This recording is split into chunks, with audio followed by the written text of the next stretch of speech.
There's something most people overlook when they talk about success. They talk about goals. They talk about hustle. They talk about time management and habits and discipline. All of that matters. But none of it will get you very far if you don't start with one simple, overlooked question: why am I doing this at all? Every morning we wake up with a choice. We can let the day happen to us, or we can decide what the day is going to mean to us. That begins with purpose. That begins with asking a powerful question that too few people ask themselves: why does today matter? When you know your why, you're dangerous, not to others, but to your own doubts, to your own excuses, to the inertia that keeps you stuck in place. You're no longer just reacting to your calendar, your to-do list, or your inbox. You're leading your day instead of following it. Now, I'm not talking about some huge cosmic purpose that takes years to define. I'm talking about something simple, practical, immediate. Today's why. What is the reason I'm waking up and choosing to care today?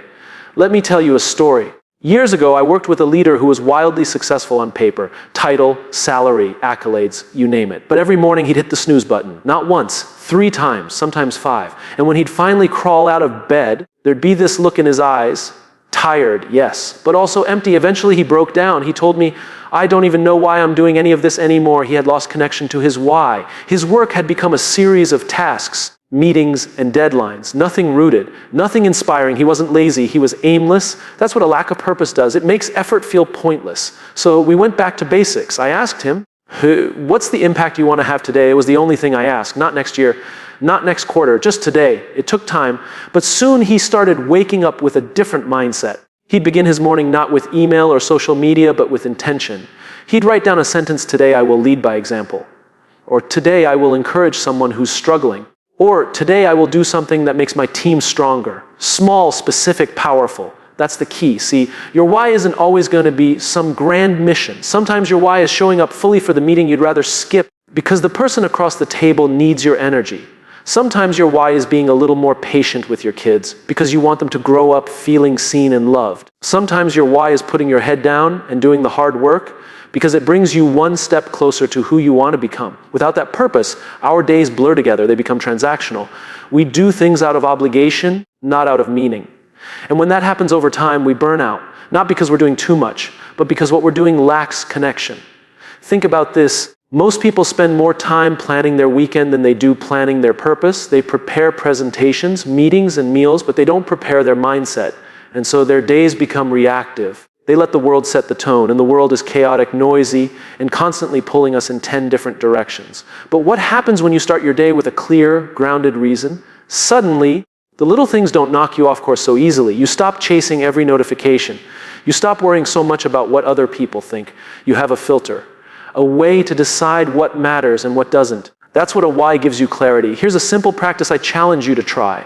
Tomorrow morning, before you pick up your phone, before you check your email, before you let the world pour into your mind, take 60 seconds. Sit quietly. Ask yourself, what kind of impact do I want to have today? Write it down. Say it out loud. Hold it in your mind. It doesn't have to be profound. It just has to be honest. It might be, today I will stay calm when things go wrong. It might be, today I will give someone hope. It might be, today I will learn something new. That's your win. That's your reason to show up. That's your why. I've met people who thought they were burned out from working too much. But when they reconnected with their purpose, when they started leading each day with intention, something shifted. They weren't tired anymore. They were energized. Not because their workload changed, but because they changed. You don't need to change your entire life overnight. You don't need to quit your job or move to a new city. You just need to ask better questions. Questions like, why does this matter to me? Who benefits when I show up fully today? What's the deeper reason behind my routine? When we lead with why, we remember that what we do is not just what we do, it's who we are becoming. Every day becomes a brick in the foundation of the life we're building. And when that foundation is strong, when it's built on purpose, we can weather anything. Challenges don't blarify us. So the next time you wake up feeling tired, overwhelmed, or unmotivated, don't reach for coffee. Don't reach for distraction. Reach for meaning. Start with why. Anchor your day in purpose. And watch how everything else, your attitude, your energy, your results, begins to shift. Because when you know why the day matters, you show up like it does. There's something incredibly powerful about the promises we make. We remember the ones we've made to our teams. We remember the ones we've made to our friends, our families, our partners. We hate letting other people down. But what we don't talk about enough is how often we let ourselves down, quietly, privately, consistently. Think about it. You say you'll wake up early and go for that run. You say you'll start that project this week. You say you'll stop checking your phone every 5 minutes. But when no one's around to notice, it's so easy to push that promise to the side. You justify it. You tell yourself, it's not a big deal, I'll do it tomorrow. And then tomorrow becomes next week. Next week becomes never. And slowly, subtly, you start believing that what you say doesn't matter. But here's the truth. If you can't trust yourself, you'll always struggle to lead others. You'll always feel like an imposter. You'll always be chasing something externally to compensate for what's broken internally. That's why keeping promises to yourself is not about discipline, it's about identity. Every time you follow through on something you told yourself you would do, you're voting for the person you want to become. You're proving to yourself, not anyone else, that your word has weight, that you can rely on you, that you're not waiting to be saved, validated, or motivated. You're in control. And no, it's not always easy, but it's worth it. I once worked with a young entrepreneur, brilliant mind, endless ideas, charming presence. On the outside, people thought he had it all together, but behind the scenes, he was stuck. His business was stalling, his confidence was cracking, and he didn't know why. We sat down and had a raw conversation. I asked him, what's the one promise you keep breaking to yourself? He looked down, took a breath, and said, I keep telling myself I'll finish what I start, but I never do. That moment changed everything. Because once he admitted it, we had something to work with. We didn't start with a productivity tool. We didn't build a new schedule. We started with integrity. He picked one small promise to keep every day, just one. And that small daily win rebuilt his self-respect, brick by brick. People often think they need motivation to take action. But it's actually the other way around. Action builds confidence, repetition builds belief, and belief fuels purpose. Motivation isn't what starts the engine, commitment is. And that commitment must start with you. There's a common trap in leadership. We show up for everyone except ourselves. We run around solving problems, managing fires, meeting deadlines, being available, being helpful, being everything for everyone. But inside, we're exhausted, depleted, running on fumes. You can't pour from an empty cup. And you can't lead others from a place of self-neglect. If you constantly abandon your own needs, your own boundaries, your own promises, you are teaching people that your word is flexible, that you don't matter as much. And over time, you'll start to believe that too. Keeping promises to yourself doesn't mean becoming selfish.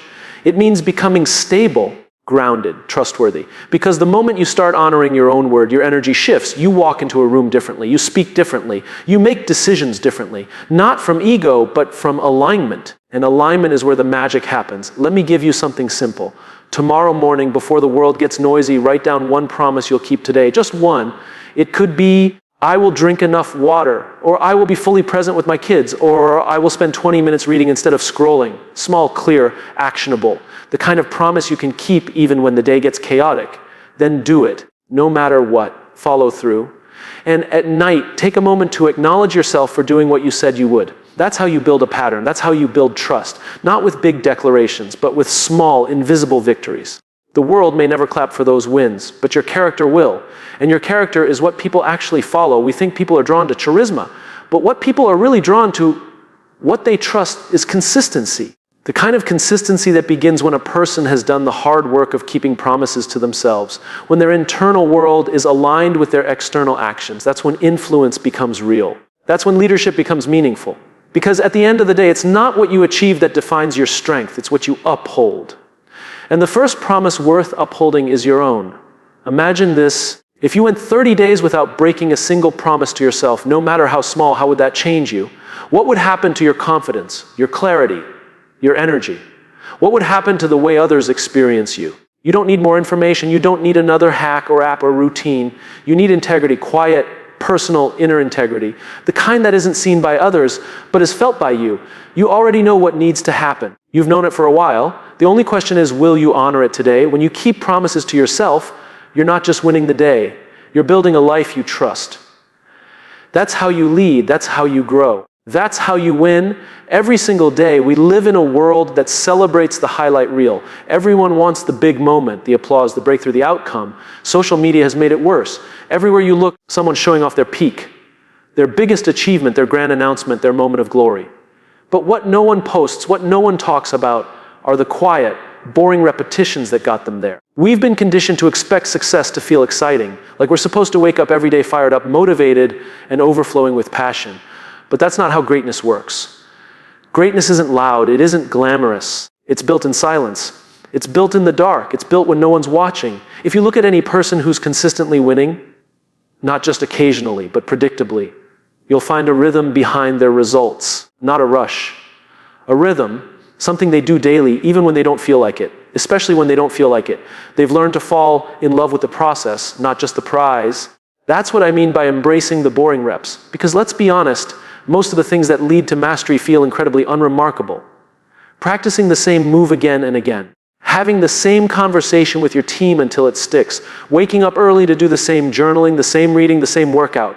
It's not thrilling. It's not new. It's boring. And that's why most people won't do it. But boring isn't bad. Boring is where the work happens. Boring is where confidence is built. Boring is where identity is forged. Think about athletes.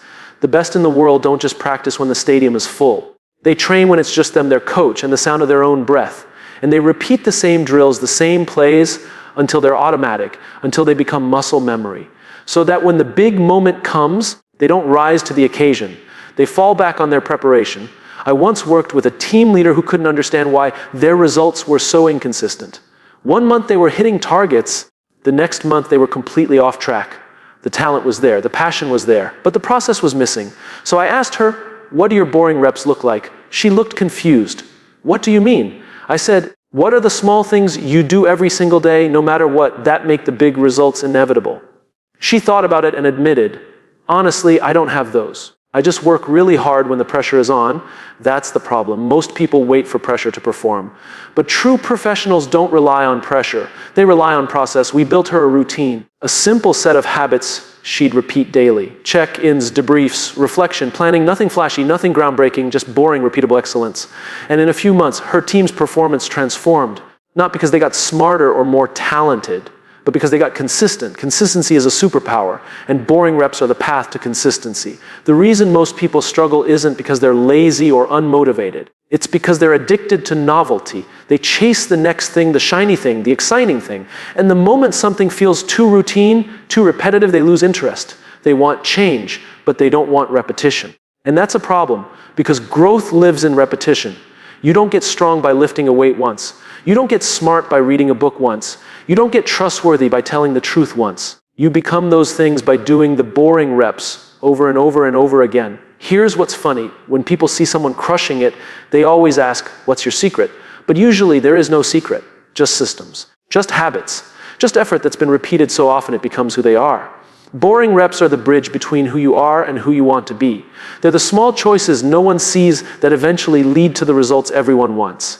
I know it's not sexy. It's not supposed to be. That's the point. You do the reps not because they feel good, but because they do good, because they compound, because they quietly stack up into something powerful over time. And yes, you're going to want to quit. You're going to feel like it's not working. You're going to think, this can't be it. There has to be something more exciting, more advanced, more interesting. But that voice is lying. That voice is impatient. That voice doesn't understand how mastery works. Mastery is boring. Progress is boring. Winning is boring until it isn't. Until one day you wake up and you're further than you've ever been. And people ask how you did it. And you smile because you know the truth. You did it by doing the work when it was dull, when it was quiet, when it was just you showing up with no reward, no applause, and no proof yet. The people who win aren't the most excited. They're the most consistent. They're the ones who kept going when it stopped being fun. They're the ones who embraced boredom and made it their edge. So the next time you feel stuck, don't look for a breakthrough. Look for your reps. Ask yourself, what's the boring thing I've been avoiding, and then do it. Not once, every day. Because discipline isn't doing hard things. Discipline is doing simple things repeatedly, even when they're no longer interesting. That's how champions are made. That's how trust is built. That's how you create a life that wins every day, not just in moments, but in momentum. Fall in love with the boring reps. They'll take you further than motivation ever could. Most people think leadership is about being in charge, about being the loudest voice in the room, the person with the answers, the title, the authority. But real leadership isn't about taking control. It's about taking care. It's about putting others first, not because you have to, but because you choose to. Leading with service, not ego, is one of the most misunderstood principles in the world. We live in a culture that rewards visibility. If you look successful, if you sound important, if you seem confident, you're praised. But ego, when it drives leadership, always leaves damage behind, because ego leads us to ask the wrong question, how can I win? Service leads us to ask the right one, how can I help? There's a fundamental shift that happens when you stop trying to impress people and start trying to impact them. When you stop focusing on being the best in the room and instead focus on bringing out the best in others. That's the shift that separates managers from mentors, bosses from builders, leaders from legends. I remember speaking with a seasoned executive, highly respected, but when you walked into his office, there was no ego, no grand desk, no flexing of titles, no inflated presence. What struck me most was how he listened, fully, attentively, not waiting to speak, not waiting to be right, just present. Afterward, I asked him what his secret was. He smiled and said, "I'm not here to be the smartest person in the room. I'm here to make everyone else smarter." That's what service looks like in leadership. It's humility in action. And humility isn't thinking less of yourself. It's thinking of yourself less. It's showing up not for recognition, but for contribution. It's knowing that the most valuable person in the room might not be the one talking the most, but the one helping others speak up. Ego will always tell you to protect your image. Service tells you to protect the people. Ego says, don't show weakness. Service says, be honest. Ego builds walls. Service builds trust. And the difference becomes very clear over time because one creates fear and the other creates loyalty. I once worked with a young team leader who had just stepped into a management role. She was driven, articulate, brilliant, but something was off. Her team wasn't responding. There was tension, burnout, resistance. She was frustrated. "Why won't they just do what I ask?" she said. I told her, because they don't feel seen. They don't feel safe. She was leading from a place of pressure, of performance, of ego, not because she was arrogant, but because she thought she had to prove herself. That's what ego does. It turns leadership into a performance, not a relationship. So I asked her to try something different. I said, tomorrow, instead of checking what your team has done, ask how they're doing. Show up for them before you expect something from them. A few weeks later, things changed, not overnight, but gradually. Her team started communicating more. They started taking more initiative. There was laughter in the room again. Not because her strategy changed, but because her presence did. When people feel seen, they show up differently. When they feel safe, they take risks. When they feel supported, they stretch further. That's the power of leading with service. You don't have to be in a formal leadership role to live this. Leading with service can happen in every part of your life. In your family, your friendships, your work, your community. It happens when you choose to listen instead of interrupt. When you choose to mentor instead of compete. When you choose to build bridges instead of building your brand. Service asks more of us than ego ever will. Because it's not flashy. It doesn't always get credit. But it's the only kind of leadership that lasts. Because it's not built on attention. It's built on trust. We all know someone whose presence makes us feel like we matter. That person who makes space for others, who uplifts, who leads not with dominance but with dignity. That's the kind of leadership the world is starving for. And it doesn't take much. It starts with asking, what does this person need right now? How can I contribute to their growth? What can I do today that serves someone beyond myself? Those questions will change the way you lead. They will also change the way people respond to you. Because service is magnetic. When you lead with empathy, with integrity, with care, people feel it. And they don't just follow you, they believe in you, they show up not out of obligation, but out of respect. Ego seeks to be followed. Service seeks to walk with people. Ego needs to be right. Service wants to get it right. Ego demands compliance. Service earns commitment. This is not about being soft. This is about being strong in a way that lifts others. Leadership rooted in service isn't passive, it's powerful, because it builds cultures where people want to belong. Teams that last, relationships that matter, results that are sustainable. And the beautiful irony is this: when you lead with service, you do win. Maybe not in the traditional sense. Maybe not in a way that fills headlines. But you win in the only way that counts. In the loyalty of people, in the trust you build, in the lives you elevate. So the next time you feel that tug to prove something, pause. Ask instead, who can I help right now? Who needs to be seen? What does service look like in this moment? Lead with Ed with care. Lead with the mindset that your success will be measured not just by what you achieve, but by what you build in others. Because when you lead with service, the results follow. But more importantly, people follow, not because they have to, but because they want to. And that's how you win, quietly, powerfully, every day. We live in a world that's always rushing toward the next thing. Finish one task and another replaces it. End one day, and the next morning is already screaming for your attention. In the middle of all this motion, there's one habit that quietly separates those who grow from those who simply repeat. It's not something flashy. It's not productivity software. It's not waking up at 5 a.m. It's reflection. We don't grow from experience. We grow from reflecting on experience. And yet, for most people, the day ends when their energy runs out. They collapse into bed, phone in hand, brain overstimulated, heart unsettled, mind racing through unfinished to-do lists. Then they repeat over and over. But the ones who win, who truly evolve, who show up wiser, more grounded, more focused the next day, they do one simple thing that changes everything. They take a few minutes to ask, what did I learn today? That's it. That's the shift. Not what did I do or how much did I accomplish, but what did I learn? What did this day teach me? Because every day offers us something, a lesson, a pattern, a moment of truth. But if we don't slow down long enough to capture it, we lose it. And what gets lost in silence eventually repeats in chaos. I remember working with someone who was chronically overwhelmed, brilliant, driven, talented, but she was always tired. Always buried under the weight of her own ambition. She was doing a lot, but gaining very little. Her work was loud, but her growth was quiet. So I asked her one question. Do you ever pause at the end of the day and ask what it all meant? She paused. No, she said, I just try to survive it. That's where most of us are. Surviving our days instead of learning from them. But your day isn't just a set of tasks. It's a teacher.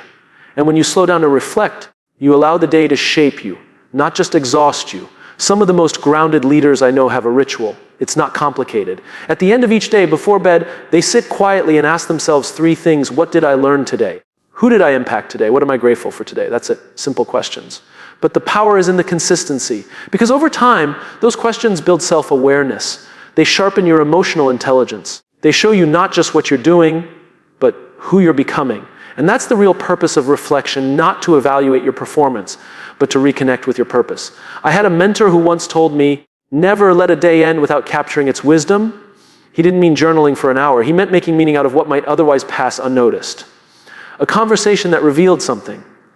A mistake that taught something. A win that reminded you of your values. When you reflect, you transform routine into revelation. But here's the thing. Reflection requires honesty. It's not about perfection. It's not about proving you had a productive day. It's about being real with yourself. Owning what went well and what didn't, not for the sake of judgment, but for the sake of direction. There's no growth without awareness, and there's no awareness without pause. The world tells you to hustle, to push harder, to do more.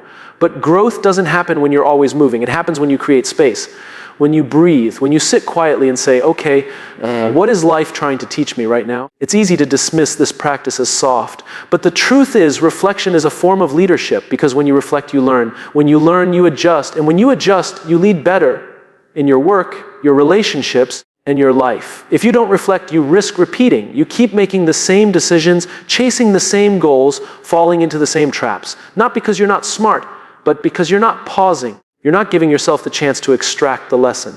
And those lessons compound. A small realization today becomes a better decision tomorrow. A moment of gratitude tonight becomes a better conversation next week. This is how wisdom is built, not through age or experience alone, but through intentional reflection. You don't need an hour. You don't need to write a book every night. You just need 5 minutes. 5 quiet minutes to ask yourself, what mattered today? Where did I show up fully? Where did I hold back? What will I carry forward? And what will I leave behind? These questions create alignment. They reconnect you with your values. They remind you that your time is finite and your days are not to be wasted. They help you sleep better. Because instead of going to bed with noise, you go to bed with meaning. The most successful people I've met aren't the ones who do the most. They're the ones who learn the fastest. And reflection accelerates learning.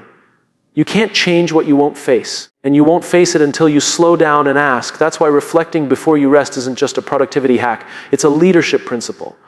It's how you build a life of depth, not just noise. And here's the part no one tells you. Over time, those 5 minutes of reflection become your story.